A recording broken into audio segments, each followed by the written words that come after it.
Welcome to the podcast with your favorite cash flow guys, Mike and Blaine. Giving you the best advice while having a beer. When you're running a business, there are problems every day. Let Mike and Blaine help you out and guide your way. Cheers to the good times with Mike and Blaine for business, beer, and BS. Hey, it's episode 169. I'm Mike Byland. That is Blaine Birch. You're listening to Mike and Blaine. He is Blaine Birch, the man that runs Dry Run, the best cash flow forecasting software on the planet. I'm Mike Byland. I'm also known as Cash Flow Mike. Man, what are you doing? What's going on? I ain't talking to you in 2 weeks. I feel like I'm out of practice. That was the worst introduction I've ever given because I'm out of practice. I liked it. It was a lot about me, so I was good. But no, I feel like a total rookie again. What I was saying beforehand, I'm like, man, how do we do this again? 2 weeks. That's all it was. We missed 1 week, but it's basically been 2 weeks since we had a live episode here. Hey, well, if you see the chaos behind me, it's because we're also out of practice. I'm like going, wait a second. I do like live events 2, 3, 4 times a year. And I have to refigure out how to set up all the camera stuff. Like the day before, I'm like going, how does that connect? How do we do that? What is it going to look like on Zoom? What does it sound like? It seemed like I'm in never-ending rehearsals just to figure it out. And it's like I don't know what I'm doing every single time. Man, well, you know, when there's as many bullets flying at you as we have, it's so easy to just like to lose it, right? Like it's 2 weeks off. But that's been 1,000 things in that 2 weeks. And then for you, if you do this a couple times a year, think of all the stuff that's come in between sessions. You have to go back and start digging through again. Oh, that's why you need a strategy, right? That's why you need a plan. but with this stuff, here's what happens when you don't use something for 6 months in the real world today. Software updates. And you the reason why it won't connect, the reason why it won't talk, the reason why it won't do this, like going, oh, well, you have the wrong driver, you have the wrong thing, you have the wrong, and all of a sudden you have to update everything because you haven't used it in 6 months. Yeah, I had that experience this week with our e-bikes. I remember last winter spending I felt like a week trying to figure out why I couldn't get the clock on our bikes to sync up again. It would go to 5 o'clock and it would stay, and it wouldn't remember anything after that. And I know I fixed it last year and I couldn't remember for the life of me what I did.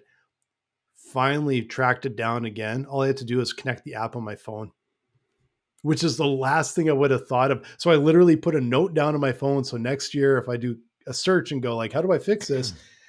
At least I have a note, connect the stupid phone. Cause I would never think of that. Right. You just hit one of my hot points, right? We have an oven. And I'm that type of guy that actually goes around and makes sure all the clocks are kind of synced up because I don't want one of them to be like 12:34, 12:33. It's just like weird like that.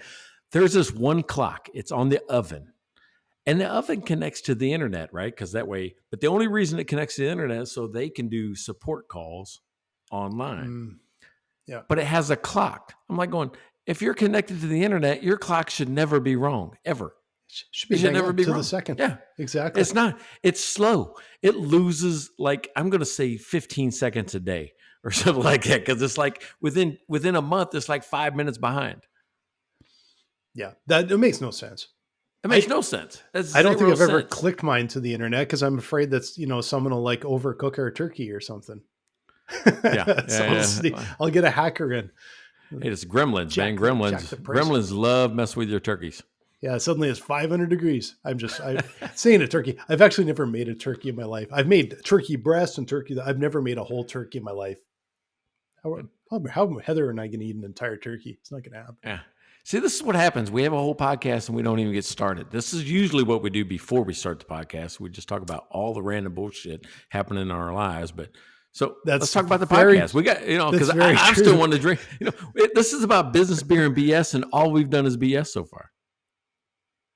That's pretty common. That's usually how it starts in one way or another. But I always forget at the start. I always wait till the end when, I don't know, does anyone sit all the way through to the bitter end? Make sure you subscribe, you like, you follow, so you don't miss an episode. Because we rarely miss a week all year. Last week was Thanksgiving. That's a little bit different, but we rarely miss an episode. So make sure you tune in. We got it live. We got it on YouTube, all the popular podcasting networks as well. You bet. So let's talk about the next most important thing. That's about what beer are we drinking? What do you got going on, right? What is your post Okay. Thanksgiving beer? So last weekend we got down to downtown Mesa, which is kind of a little ways away from us, but it's such a cool little downtown. If you're in the Phoenix area and you haven't been to downtown Mesa in a while, go down there. It's so cool. There must be 4 or 5 breweries, a distillery, and a bunch of great little restaurants, 2 music shops, a bunch of little antique shops. It's so fun. It's really cool. So we went to a couple breweries, and but this one, Oro Brewing, downtown Mesa, has got terrific beer. And I also love the brewery because it's just this little itty bitty place. It's just a little tiny bit dive bar. Like it's got that feeling like, oh, I love that. Like feels like a real bar. It's not too pristine and polished, just awesome. And they have a really terrific beer I bought on the way out, and it is called King Gus Imperial Hazy IPA. And King Gus is a rooster. It's a beautiful bottle with this rooster. But the interesting thing, it's in collaboration with Gus's world famous fried chicken.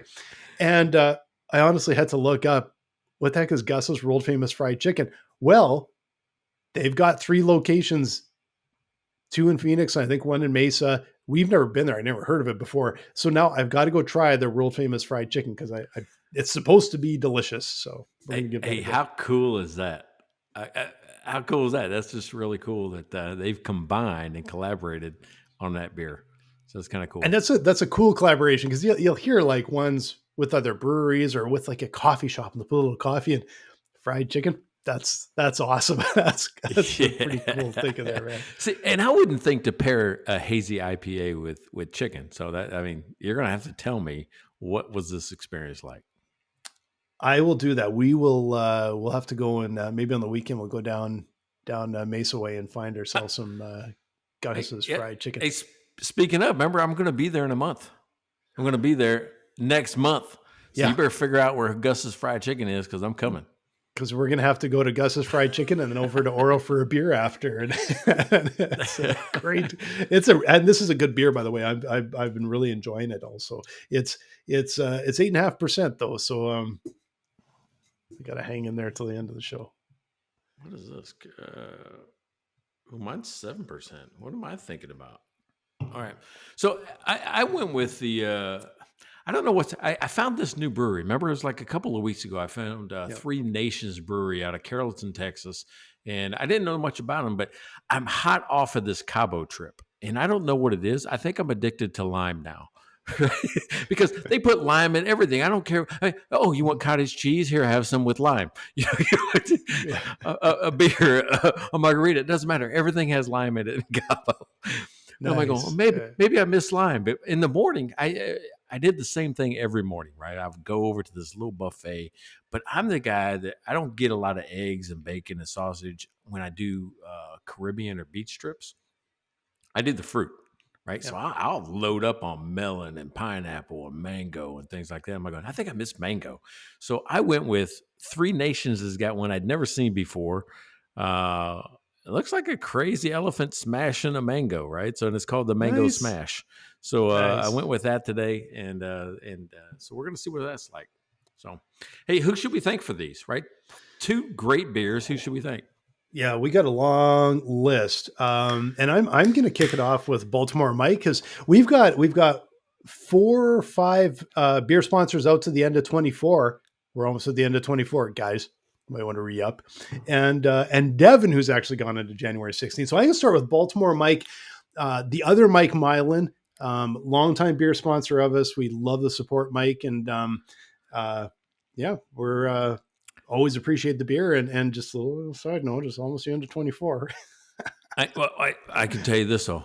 I am so nervous about what's going to happen next because I know there's going to be another Mike Mylan Bowl this year, or at least this NFL football season, because the Chiefs and the Ravens always seem to match up, always seem to just collide right there at the end. Right now, that trophy's sitting right up here on my, my shelf. I do not want to have to send that sucker back. And the way the Chiefs have been playing, We're going to need some more referee help. And he knows what I'm talking about. It's like there's all these memes with the referees in red and white stripes instead of black and white stripes. Hey, I don't care. Whatever it takes. I mean, we'll take the help. Take the win, whatever helps you get there, man. There you go. So, hey, let me thank Devin, right? I mean, Devin, again, biggest LSU fan on the planet, works with Courtney over there, in Louisiana. I mean, he is serving the public, selling books to college bookstores. I think he's in management there, so he's got his fingers in the pulse of the college community. And again, there's nobody a bigger LSU fan, so thanks, Devin. And we definitely have to thank Courtney. And I know you weren't supposed to mention Courtney, and since she's probably a couple rooms over, I'll thank you, Courtney, because I'm a long way away and you can't give me the stink eye. No, thanks again, Courtney, and for also sort of bringing Devin on board. That's just that's been awesome. So, yeah, we got a few more. We still got 3 more. That's amazing, eh? Like we got a nice list of beer sponsors right now, and you're in the end of 24. Yeah. So, I mean, Jackie York, she's still with us, right? So, Jackie, Absolutely. I mean, out there, if you need a CFO who specializes in all things green, I don't care if it grows, if it goes into your body, whatever that is that's green, she can help you out. If you want to know how to manage cash in those type of businesses, landscaping and the works, contact Jackie. Matter of fact, she's moving from Hawaii over to San Diego, so she's coming to this side of the world. Wow. She'll be closer to us, and I mean, one of my good friends. Check out her at Blooming CFO. Yeah, for sure. And Larry Weinstein, if you're looking for a CPA, you're out Houston way, talk with Larry, the cash flow cowboy. Larry's been a really long time sponsor, a huge supporter of the show. And I know you talk with Larry all the time. Thanks again, Larry. We always appreciate it. Larry's on a cruise right now. Can you believe that? On a cruise. We're doing this and he's on a cruise. So it's rough. It's a rough life, Larry. That's what I told him. I said, he's got one of the best lives going right now. So, but then we got Rachel Barnett. I'm telling you what, if you don't know anything about QuickBooks, you're using QuickBooks and you go, damn, I just feel like I don't know enough about it. Contact Rachel Barnett over at Gentle Frog. She teaches anybody. I'm talking to anybody, even me. She could teach me how to use QuickBooks better and how to actually understand what's happening in your accounting system. So contact her over Gentle Frog. I mean, she's been a long time supporter. I mean, she's the one that always re-ups and goes, right? Just, hey, I'm in for the year. Yeah. So we really like Rachel. And I'm going to thank for you, because I actually never get the beer, neighbor Pat, your neighbor down the street. Thanks again, Pat, for, filling Mike's coffers with beer. But I'm going to thank you because I won't give you any of that BS about cornhole that Mike always does, because I know you got some real talent there. So I'm just going to thank you for Mike. Hey, Blaine, anytime you want to be beat in cornhole, just come here and I'll put you up against Pat.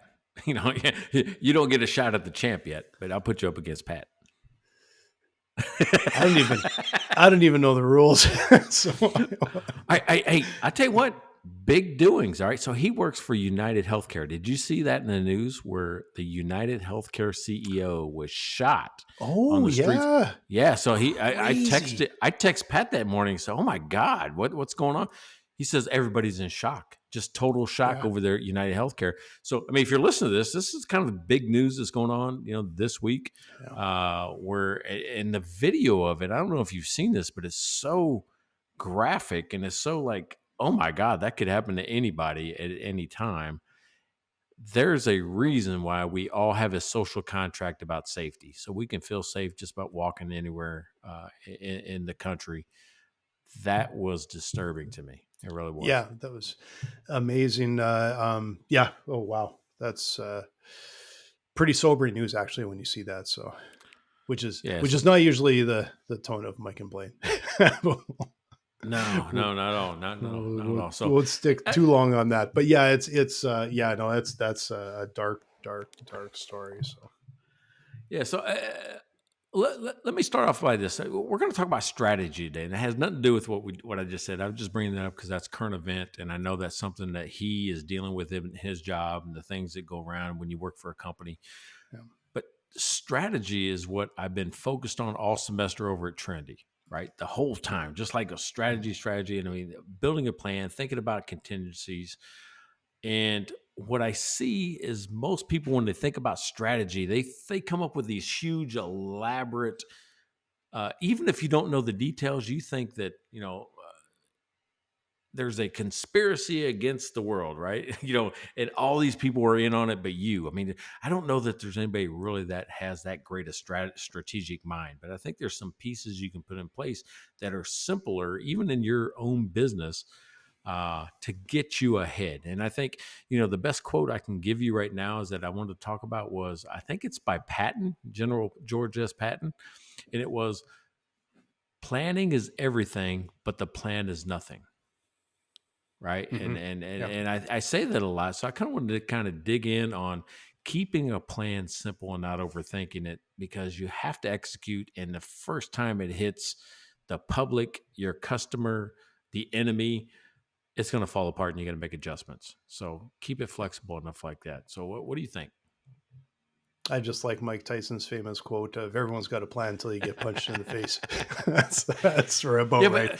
but think about that. You think about the person that goes into the ring with Mike Tyson. Then you had a strategy. Am I going? Oh, well, he's got this one move. He's got this. I'm like, all I got to do is avoid that move, because it's like, I think he used to do it in the video game. Did you ever play Mike Tyson's Punch Out? Yeah, but it always looked like he's hitting straight up.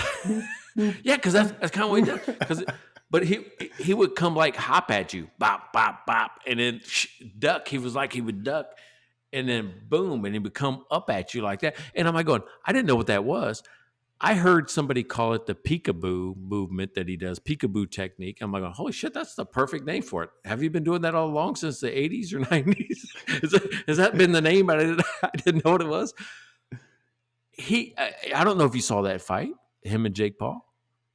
I saw a couple highlights. The only highlights I saw are the ones that the conspiracy theorists think that he threw the fight. And when I saw the highlights, I'm like, yeah, he definitely threw it.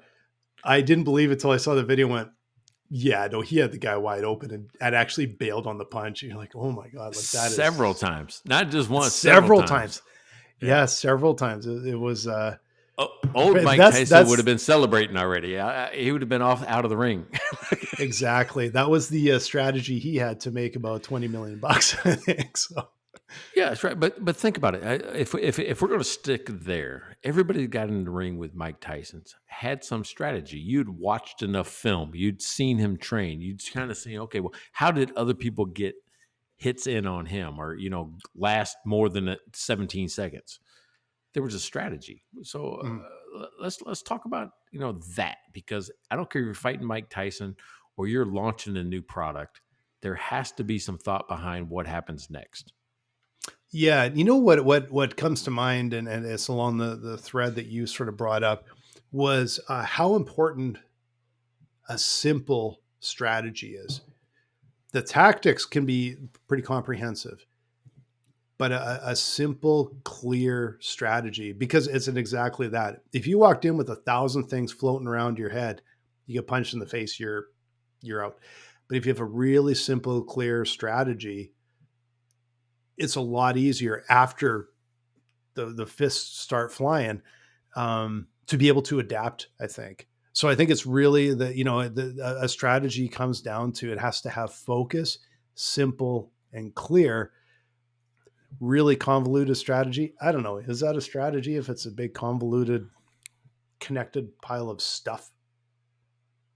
Well, I think people get lost in details, right? So that's the thing. So especially if you're not just a one-man show and you have a team, and I don't care if your team is 2 other people or 5 other people, if you can't get them to understand every step along the way and how they connect and how they support the end goal, they're not going to do it. Something's going to miss, because all of us need to have a purpose in that strategy. Why am I doing this? I mean, how many times you've heard somebody do that, maybe even your own team? Why are we doing that? Why do we have to do this?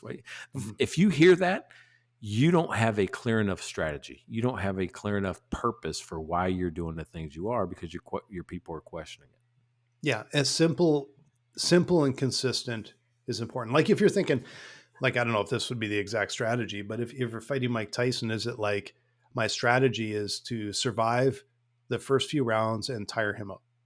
Or maybe you're Mike Tyson's like, my strategy is to take him out in the first round. Like, 2 completely different strategies, but it's simple and it's focused, and all of the tactics and everything are wrapped around this strategy that you're employing, right? All right, so let me push on that. What you said to me was not a strategy; it was a goal. My goal is to take him out in the first round. The way I'm going to do that is the strategy.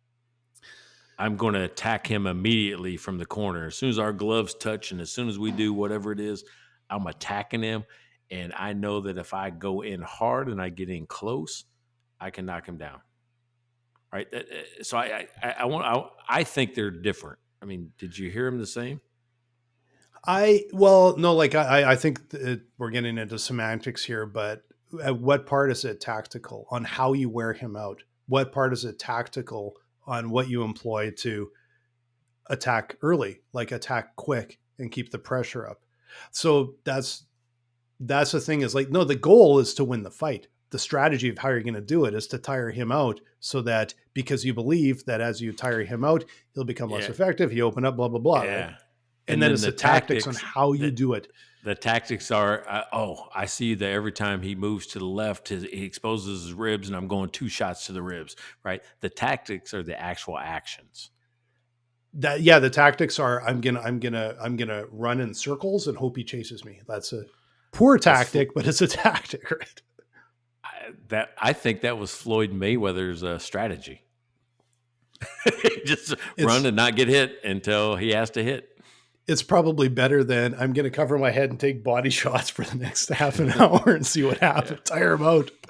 All right, so this is where this all started, right? Because I think that's what we do in every episode. Is I'm like going, hey, here's how I come up with this today. So I just ended the semester at Trinity for the strategic planning or strategy and planning course. And it culminated with a group exercise where, as a group, you presented a piece of a strategy for a hypothetical company, right? Mm-hmm. And I really only taught them one technique because if you think about it, meaning one critical thinking technique about strategy. And it was swim lanes. It was about creating swim lanes for the 5 major functions of the business, which is HR, sales, marketing, operations, and finance, and how all of those have to play together. So I've been thinking a lot about strategy, this semester because of that. And what I noticed is that everybody had a plan. Hey, our goal is to, like, both of them had the same business, meaning we're going to sell pre-owned shoes. That's all. That's the only guidance I give them. I didn't give it to them. They come up with, I did this whole exercise, and the random exercise came up with pre-owned shoes. Right. I don't know how. It's just something that they all agreed that they liked. Me, okay. I won't wear pre-owned shoes. I was totally going to jump in there. I'm like, have you ever bought pre-owned shoes? Because there's no freaking way I would ever buy pre-owned shoes. Yeah, dude, like, there's a huge market for pre-owned shoes. I'm talking these things that like are I don't know if there's collectors or premium footwear. They call them. It's like I can't get Yeezys. They got all these names. Okay. I don't even know the names. Yeezys, Dunks, Jordans. I don't know all this stuff. I got to tell you, the one time I saw someone try and buy pre-owned shoes, it's a little bit of BS here, but we were in a department store one time, and a guy walked up to the till with some shoes that were obviously not new, and he said, "I want to buy these." Where did you find those? Like, over in the shoe department. We don't sell those shoes. Someone had stolen some shoes, left their old shoes there, and this guy was hell bent on buying these stinky old shoes. And we just sat there like in awe. We're like, I can't believe what I'm watching. The guy's just determined to buy these. That can't be real. It was real. We were right there, and it was like it was not a busy department store. Just this older guy with these brown loafers that he wanted to buy, and they were just like, you could tell right away, like, dude, that's like someone's shoes. Like, they're old beat up shoes. And he was like, no, but I want to buy them. Those aren't our shoes. Well, I still want to buy them. He just would not give up. Like, dude, just walk out of the store with them. Yeah. I would have made up some price saying, hey, it's cash only. Yeah, it's $400 because they're vintage. Yeah, it's cash only, and I'm gonna sell them to you out the back door. It's just like That is a weird topic. I'm surprised that you didn't have people in the class just go, "Oh, gross. Why would I want to do that?" Like, because it's a whole market. It's like a whole subsystem. They have SneakerCon, for crying out loud. A convention of just sneakers, of pre-owned shoes. ugh. Okay, if crazy? okay, there is a slight difference between pre-owned and pre-worn. I'm Well, not big now on the worn. thing is, these things have to be in. It's like a baseball card. I might have been the first to buy the baseball card, but if you rebuy it, maybe it's reselling shoes, but there's some value associated with it, and it could be more valuable than the original value that they were bought for. I guess if it's limited, yeah, Yeah. All right. So scarcity, right? So but here was two teams, right? Two teams took totally opposite approaches. One of them was going to do what we think is we're going to do a retail shop. Just going to open a retail shop and we're going to sell shoes and we're going to, we're going to even take some in on consignment, how we're going to source them and those type of things, right? That's pretty basic. That's kind of it's a good strategy, but there's nothing innovative about it. The second team went, we're going to sell it out of a pop-up food truck style. And we're going to go to festivals and we're going to go, and hold these events in different towns. So I can have one truck and do San Antonio and Austin and Dallas and Houston and make this little circuit and sell these out of here and become kind of you can only buy it from us if you come to our event, right? Like an exclusive thing. yeah, And while they were doing that, they were going to do like sneaker cleaning and all this other stuff, while they were in this area in town. So it wasn't just go buy my shoes that I have in the truck. We're also going to take care of the shoes that you have for a fee. yeah. Do you see that? Both of them had the same premise: go sell Mm-hmm. pre-owned shoes. They both took different approaches or strategies to that idea. Yeah, yeah, and it's interesting because when you start analyzing that, you're like, obviously it sounds like a hell of an idea to do it from the truck version. And I'll like a few things that come top of mind. You get to go to the market and it's a small, like it's a sliver of a market, but being able to go to festivals where, there's a higher abundance of people that'll buy shoes. That's a great idea. Yeah. The costs of this truck are significantly less than a bricks and mortar place. And Yeah. finally, and I think honestly, this is the biggest part of that strategy, is when you're selling out of a truck, those shoes are out in open air. If you walk into a brick and mortar and it's full of old stinky shoes, like how many people just go like, "Oh my God, this is awful." And you turn around and walk out. Like you're like, "Oh, Rick, no, thank you." No, they're totally clean, deodorized. They're not gonna stink. Right? And most of them probably haven't been worn. They're just pre-owned. Let's say pre-owned, not used shoes. Okay, that would be the rule I would have if I had either business: was you cannot have worn these. Like they have to be just pre-owned is fine. Pre-worn, no thanks. Got it. All right. So, but I was just so impressed. So then the next part of the exercise was, I'm going to throw in scenarios because I just heard what your plan was that disrupt the plan, because that's life, right? Yeah. So the people that did the retail store, they say, hey, your lease collapsed, right? Your lease collapsed because you couldn't get it done for what you wanted to do, and they wouldn't pitch in on the leasehold improvement. Oh, and by the way, 2 blocks away, Foot Locker moved in. Right. It just like that was another scenario. And then they had a scenario whereas, but at the same time, Wemby, I forget his name. The big San Antonio Spurs star here. He wants to partner with you, but you have to become a boutique, high-end premium foot store, and you have to carry an exclusive from him, that he's going to be doing with Nike. Right.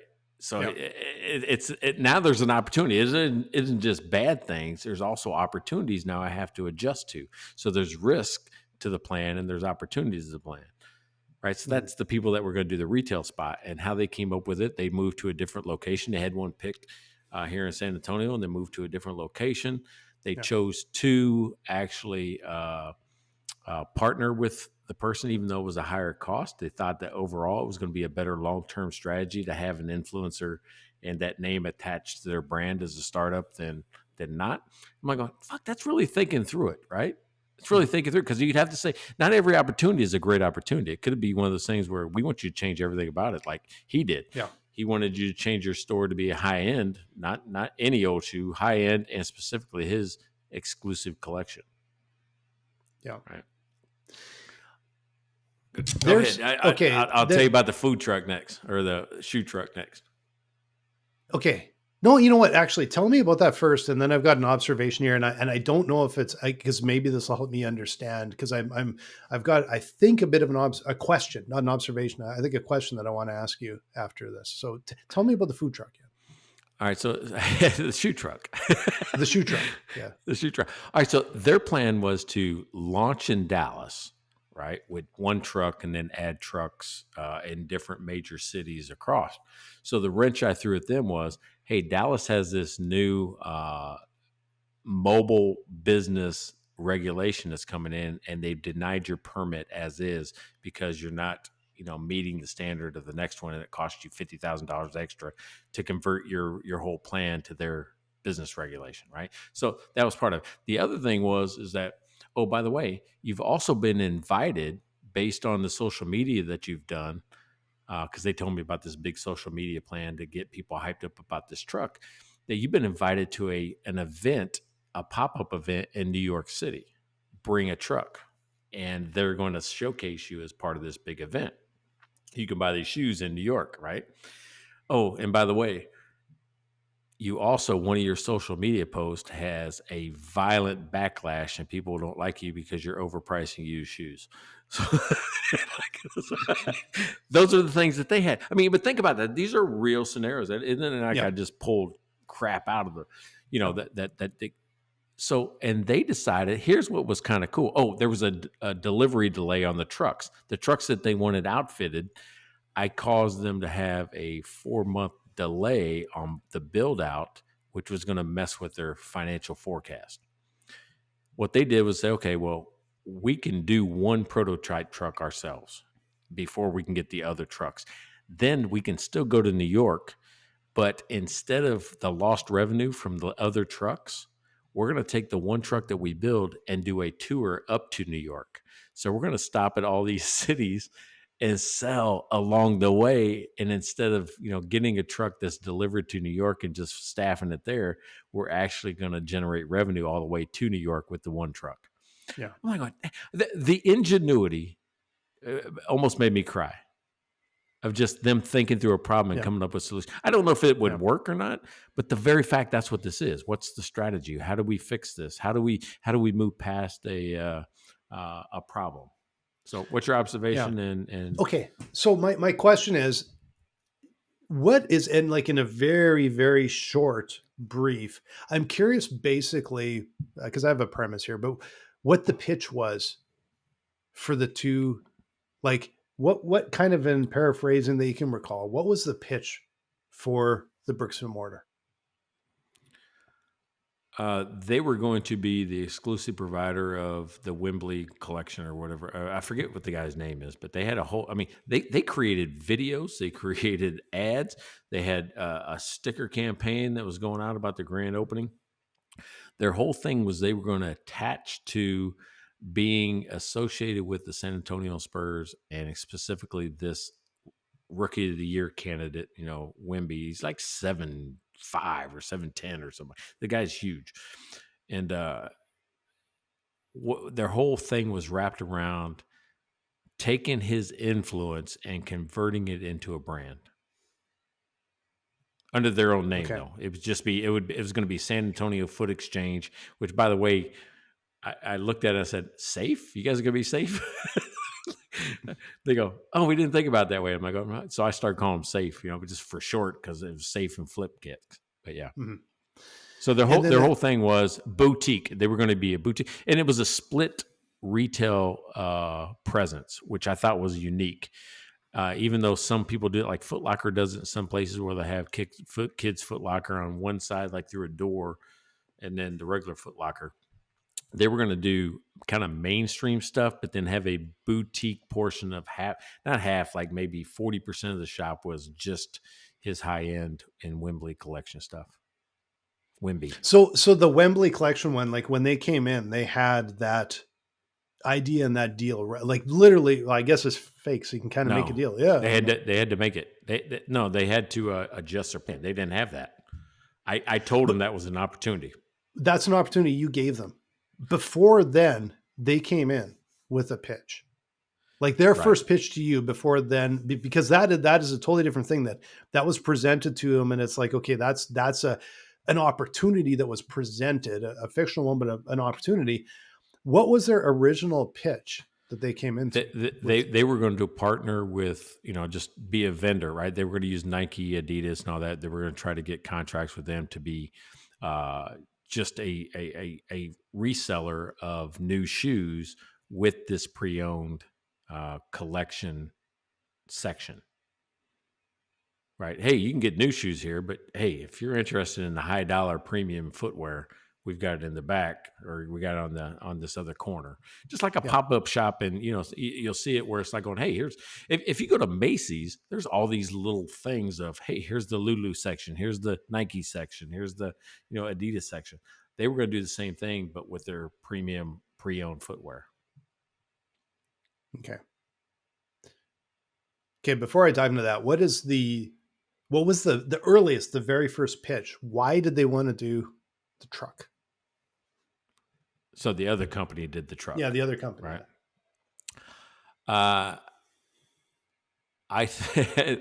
I don't know. Outside of the fact, here's the only thing I can think of is that these two teams were competing, and I think they were trying to stand out and be innovative, because part of the whole course was how do I innovate an old idea with new thinking, right? With something new. So that's part of the strategy lesson I was trying to teach, is taking something that's original and adding a layer of something new over the top. And I'd never heard of that before. If I've ever seen a mobile shoe truck, like, I've never seen it before, ever. But think about if you already had that in place, what you could do with governments. You could also go out and source other low cost shoes and be a mobile provider of shoes. I think there's a whole bunch of other things you could do if you had the infrastructure already in place. Yeah. Okay. Well, I was curious about it just because the thing that popped into my mind while you were telling me, and I'm like, that shoe truck idea sounds like a really good idea. And the thing that struck me was, besides the fact it's like, okay, this is a low cost way to get up and running. I can go where the opportunity is. Mm-hmm. And to me, the thing that sort of popped up was, I can go to festivals, I can go here, I can go where the people are, the customers are. And it feels to me a little bit like they were thinking customer first. I may be completely wrong with this, but it feels like they're thinking customer first. How do I get to customers? The other one feels a little bit like it came a bit, and it's a little bit of a spectrum here. Like, I'm not talking this as black and white, just a little bit leaned a bit more towards almost an internal justification where it's, if we build it, they'll come mentality a little bit. It's like, well, we'll do this, we'll get deals with Nike, we'll do this and that. Yeah, but are people going to come? Is there a reason they will come to you over any big place that sell any of the big department stores or any of the sports stores or anything, right? What's interesting is that both of them knew that location was important, because the one that had the brick and mortar store, they wanted to put it at the Rim, and the Rim is kind of our it's La Cantera. It's the higher end shopping. It's where most people go to buy things, right? It's, you go there for shopping, right? Yeah. Then I told them the lease broke down there. Their second choice was another shopping area. Right. So, I mean, they knew that, the old saying, location, location, location was important. It is important, but it's also, I'm curious, because this is almost the first thing they should be doing is back a napkin. How many shoes do you have to sell with those margins to get into a very high end place with rent that is really expensive. So that, Yeah. again, like this is just, because it's kind of like, we got to sell a They, pair of shoes every 34 hey, seconds. Like, okay, all you're right. not So going to. in the beginning of this exercise, I gave them both $1 million. What would you do with $1 million? And I want to know what to expect at the end of 12 months. Think about it. That's a real life problem. What is this thing going to look like? If I give you $1 million today, what does it look like in 12 months? And one person went, build a brand that we can expand, brick and mortar, or go guerrilla with the shoe truck idea, right? But both of them are location, location, location. I thought that the shoe truck was like, going, damn, that's really interesting. I don't know the logistically how it would work yet, but it's a cool idea. Yeah. Get the truck running for 100 grand, drop 900 into Bitcoin and hang on and see what happens. Hey, I mean, think about this truck idea. I don't care if it's shoes. I don't care if it's tacos. I don't care if it's fiddle hoppers. Doesn't matter which one. You try to sell the truck. I see you. I see you. Yeah. Nice. That was good. That was good. That was a good one, right? I mean, I didn't That's force good. that one at all. That was good. No, not at all. That's good. If nobody knows why we're laughing, it's because I just got the secret word in a nice, easy way. Yeah, that was nice. I'll give you credit. That's better than it's been in a few months, actually. That's a good one. Yeah, we've been forcing it. We've been forcing it quite a bit. But to me, I was like a proud papa, right? Because I'm like going, this whole thing started like 6-7 weeks ago with just hey, what do you guys like? Right? They didn't even know what was going to happen next. I just asked the question, what do you guys like? And I just wrote it down on the board as a class. And there was like 10 or 15 things. And I said, well, how many people like this? Or how many people like that? And then it would be, I just kept narrowing it down, right? If we only had one choice, one person liked pizza and two people like pre-owned shoes, well, pizza got off the list and then we're on pre-owned shoes. And that's how we ended up. So now I got one topic. Okay, well, we're going to go sell pre-owned shoes. Mm-hmm. And then I chose two teams at random. How are you going to sell pre-owned shoes? How are you going to sell pre-owned shoes? You have $1 million. What's going to happen in 12 months? Yeah. What are you going to do? Right. And I want you to show that you can be cash flow positive in 18 months. That's what it was. Right. And they were trying to get there before 18 months because they know at 12 months, I mean, that's what the funding was supposed to. They were at least supposed to show where they were at 12 months based on all the metrics that you talked about. Like I first of all, I think it's really interesting. I know when I went back years ago when I taught design at the U of A, like I would just love to give like these topics like that to my students. Like, hey, you're making a new website for, giving access to drug information or something, and blah blah. And the as soon as you give a little bit of a focus like that, that's where innovation happens. It would never happen if you just like come up with something yourself. But when you give them some constraints, that's where it comes up. Now, the thing that I find really interesting is on first blush, I'm like, I really like I thought it was really interesting, the shoe truck idea, because you get to go to the festivals and stuff. What I'm curious about is how did they reconcile the idea of doing that with inventory? Yeah, so they were going to have trucks located in specific cities. They weren't going to drive around. The whole idea was we're going to have a truck in Chicago. We're going to have a truck in and then do individual like hyper local. We're going to this festival, this event, this corner, this those type of things, and have storage or warehouse inventory there in each city that they could replenish off of. Right, so you can only buy at that point. Yeah, how do you get they wireframed out an app. Sorry, they wireframed out an app that allowed for even pre-orders that they could bring to the event. Yeah, because that was the question I had, and it feels like the truck actually has to be almost an online business. Strangely, because you couldn't have enough inventory. You could also have some. Yeah, well, you could have not enough, but maybe you could pull a U-Haul trailer behind the truck and just source out of that, for some things I think you can get creative and say, this is we'll just say it's the Chicago Bulls. This is a Air Jordan, original black and red event, and that's all you bring, right? It's just black and red Jordans of all sizes. Like I think the massive benefit they have as far as being a shoe store is they don't have to have a bunch of models in various sizes, because you won't be able to bring enough inventory. The fact that it's kind of one-off specialty shoes and size maybe doesn't even matter because people are sort of buying it as a collector's item actually does open the door a lot more for that sort of model. But it's interesting to see like the opportunity but also some of the challenges that you face when you're doing that, right? Well, and that's what I told him. I said, I don't know how it's going to work. It could be a logistical nightmare.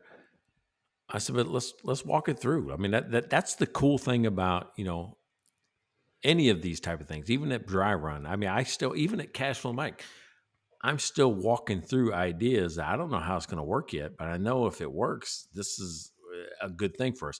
I really don't think that they'll make, I think they can make more money on service over selling the shoes in the shoe truck, meaning that they also want to do shoe cleaning, shoe repair, things like that. And I think people will come if I'm there. I might bring a pair of shoes and let you clean them for me for $25 or whatever it is. Yeah. Yeah, there's something because they got all the good shit. Yeah. They got all the great stuff for it. And then they say what they're going to do is also have a monthly subscription, whereas all you got to do is bring it to either a central location or wherever the truck is. And they had a whole calendar built out of how they were going to have the truck and where it was going to be at different days. If you had a subscription, would you take your shoes to get them just cleaned, repaired, trade them in, whatever? Would you do that? Yeah, me no. Like, I mean, I wouldn't either because I'm not into that group. But yeah, I can't think of the last time I cleaned my shoes. But then I look at my shoes and they all look pretty clean. So I'm like, I just don't think I walk through dirt very often. Because you always ride a bike. Always ride a bike. Yeah, exactly. Up and above. Always above the dirt. So anyway, the exercise was about not overthinking. When I looked at it, I broke it down into 3 parts, which was here's what I planned. Here's some dumb shit that happened, and here's how we adjusted. Yeah. That's keeping it simple, right? It's the KISS method. I mean, some people call it keep it simple, stupid. And I always say, oh, that's pretty negative. So I say keep it super simple, right? It's still KISS. We can still do it, but I think you overthink things. I mean, just like right now, even you and I talking about it, we can come up with 100 different problems, but we're doing it in an hour. Yeah. Right. We're still keeping it simple. We're not trying to overcomplicate it with flowcharts and logistics and, massive spreadsheets of what happens when, because all of that stuff goes out the window as soon as you hit the ground. As soon as you try to do the first thing. You have to it's coming up with a strategy that's simple, straightforward, it makes sense. Customer very focused, very in mind. And then it's launch and learn. And you refine those tactics. And you have to be very open to change, to pivot, to moving, to adjusting, to opportunity. Because I can't even think offhand, probably just off the top of my head, of a business that I know started in one place and just stuck with it and did nothing else. Like there was no fairly significant changes in their market and their product and their service and their location and something, right?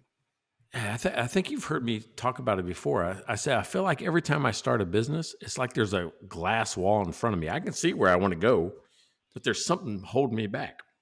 Mm-hmm. And that's my message or my product or the market. So I look at it as I'm just going to tap on this wall with every place I tap that's different is just a different idea that I'm trying to get through this wall. And once you find a crack, like going, oh my God, people like that, just like you did with Dry Run, and like going, hey, I think we're better upstream. I think we're better for mid-market or larger companies. Once you find that, then you tap harder, and that's your sales scene. That's the first thing that you start to exploit as soon as you find that little bit of leak in the wall, and then you start to exploit it. You've done something right when you're really frustrated with yourself because of the head slappers. Oh my God, that makes so much sense now in the clarity of day. It's like, now I get it. Now I know why they're doing that. That's when, you're making some real real headway. When you're trying to justify everything, it's like the market dictates, they decide, right? It's trying to, they always call it product market fit. It's, you only have so much, like you don't have a lot of control over that. You can control what you do and your strategy and your tactics and that, but it's finding the market fit, that the market fit and the economics that make it work. Right. And that's the challenge. You know what we call it right here on Mike and Blaine? Sticking to your knitting. Oh, okay. That was a little wedged in. Come on. We have two secret words and I had a better way to work that in earlier, but I thought you'd jump all over me because it wasn't quite as slick as your fiddle hopper. But there's a lot to be learned from businesses. And I think one of the ways that they can understand how strategy and tactics actually work is through Cash Flow Mike. Hey, I appreciate it. And I'll tell you what, if you're looking for an opportunity to actually understand your business and look at it through the eyes of the financials, contact me over at Cash Flow Mike. Contact me. Just go look at, I tell you this, just go to the website and pick up the free ebook. It's one thing. It's one strategy on looking at financial statements, all of them. I'm talking about the income statement, the balance sheet, and the cash flow statement in 7 minutes or less. And because Jeff's sitting over here listening to me, he's my marketing guy. Go follow me on Facebook. Go follow me on Instagram, because I'm giving out just all kinds of free, valuable things, advice, tools, stories that you can use on a daily basis that you can take and actually implement. I mean, I'm all about bite-sized consumable chunks of information that are actionable, things that I can do today. So contact me, follow me on Instagram, Cashflow Mike on Facebook, and come on, let's put some money in your pocket. And the thing that the reason I bring this up, besides this is, your week to promote your business, is all of the things we've talked about. It's amazing how little finances come into it, but every single thing in those strategies and tactics has to be vetted through a financial lens. It has to be acid tested through a financial lens, because if not, that's where the wishful thinking comes in. And that's when you said like the bricks and mortar in this really high end place. I'm like, yeah, that sounds amazing. The build on that store is probably $1 million, and the rent could be 10 grand a month. And you have staff and like, man, you got to push through how much a month and to break even. Then there's the truck, and the truck has much lower costs, but it doesn't have this high-end traffic that's willing to pay top dollar for these high-end items. So it all has to be looked at in a very realistic financial way before it makes any sense. In my new book, I call it the economic echo. Every action you take has some type of impact financially, to you, whether good or bad. So I agree with you. I mean, all of these strategies have some type of financial impact. And that's why I like to talk about strategies, because we don't always talk about the dollars until we write the check, but we always talk about what we're going to do next. We always talk about how we're going to do it. Yeah. Well, all of that affects the cost of it and the revenue of it. Yeah, exactly. And those numbers just have to line up, because there's no magic way. It has to be your revenue has to be higher than your costs. That's just step one, right? All right. Hey, 169. Can you believe this? We're at 170. You love those round numbers, man. You love those. Got a round number coming up. We're going to make a round, maybe a couple round numbers before we get to the little Christmas break. And I don't even know what the days land on this year. Maybe we'll actually be able to sneak next week, the 12th, the 19th, 26th, 2nd. I don't know. We might be able to, we have to move a couple things around, but we might be able to keep going here. Yeah. Hey, guess what? January 1st starts season 5. Yes. Yeah, it does. So tune in for the January 2nd or 3rd or whatever, if you want to. I'm good for the 2nd, but let's, it will be kicking off season 5. That's an amazing, And we're getting close to that 200 mark, which is pretty damn cool, It's man. a big deal. I mean, I don't know anybody. I know one group that's done more than 100. It's hard. It's hard to do 100 of these things. That's 170 hours we've done together. Yeah. Although this one doesn't feel hard. This one was easy. Yeah. Once we get the momentum going, it's like, man, it's a usual thing, right? Like it's that's where we know we got something good cooking here. So make sure that you guys are again, like, subscribe, follow us. We really do appreciate if you comment and like on a video, if it's on YouTube or like it on it. It actually helps us a lot. It doesn't mean you're going to get inundated with stuff. It doesn't actually make a difference to you. But for us, it actually makes a difference.